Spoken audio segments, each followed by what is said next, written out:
korban dan keluarganya sempat menyampaikan ke puskesmas.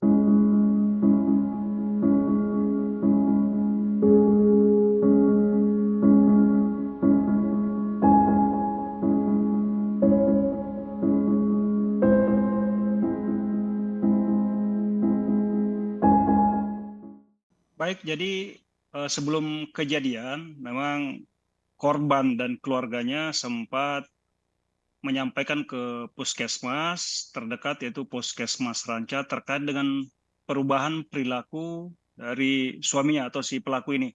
Jadi memang Oke. beberapa hari terakhir kondisi kejiwaan dari pelaku ini memang ada perubahan yang signifikan, gampang marah, berubah-berubah dan sempat kabur dari rumah. Dan itulah yang menyebabkan istri pelaku atau si korban sendiri sempat melaporkan ke puskesmas untuk ditindaklanjuti. Dan petugas puskesmas sempat berkunjung ke rumah pelaku dan memberikan semacam obat penenang dan juga menyampaikan kepada keluarga pelaku dan bahkan istri korban untuk mengupdate perkembangan perilaku si pelaku ini. Tapi kemudian sampai kejadian tidak ada update dari pihak keluarga sampai kemarin ada terjadi pembunuhan dan mutilasi.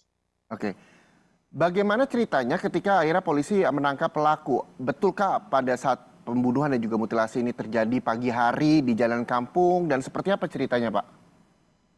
Ya betul, sesaat setelah melakukan pembunuhan dan mutilasi, pelaku ini berdasarkan informasi yang kami dapatkan dan saksi-saksi sempat berusaha untuk bunuh diri dan itu terkonfirmasi dengan ada beberapa luka di tubuh pelaku sendiri, misalnya sayatan di lengan kiri, Hmm? kemudian ada luka tusukan di betis sebelah kanan belakang. Jadi si pelaku ini memang berusaha juga untuk mengakhiri hidupnya. Kemudian pelaku bisa diamankan oleh petugas kami, anggota kami di lapangan dibantu oleh masyarakat.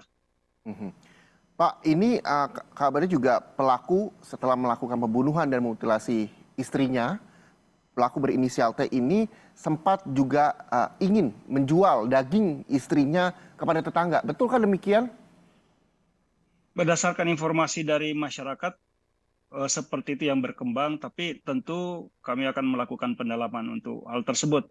Dan memang ada 3 titik TKP yang berdasarkan hasil olah TKP, di mana TKP pertama tempat terjadinya pembunuhan, kemudian di TKP kedua itu potongan badan oleh pelaku dibawa pertama di depan rumah warga kurang lebih 100 meter dari rumah tersangka, kemudian di depan pos kurang lebih 200 meter dari TKP awal. Jadi memang potongan-potongan badan ini sempat disebar di 3 TKP, kemudian dikumpulkan kembali oleh pelaku di depan rumah salah satu warga yang tadi berjarak kurang lebih 100 meter dari rumah pelaku. Saat ini pelaku telah ditahan oleh polisi. Pemeriksaannya sejauh mana, Pak, sampai hari ini? Kami sudah melakukan pemeriksaan dan interogasi awal, tapi karena kondisi kejiwaan masih belum stabil, jadi pemeriksaan-pemeriksaan lanjutan sementara kami hentikan sambil memantau kondisi kejiwaan yang bersangkutan. Dan Oke. sudah terjadwal untuk hari Senin kami akan dengan dokter jiwa untuk mengevaluasi kejiwaan dari pelaku ini.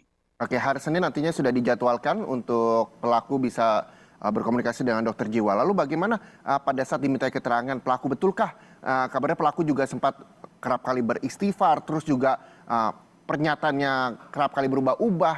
Seperti apa, Pak, pada saat pemeriksaan?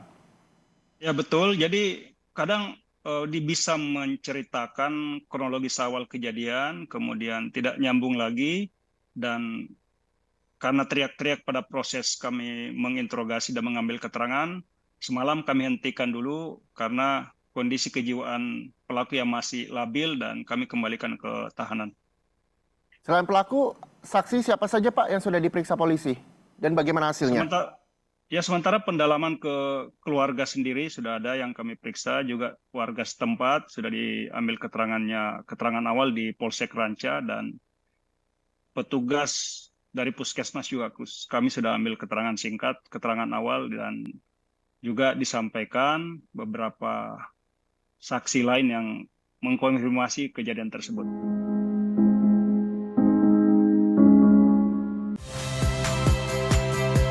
Saya Friska Clarissa. Saksikan program-program Kompas TV melalui siaran digital, pay TV, dan media streaming lainnya.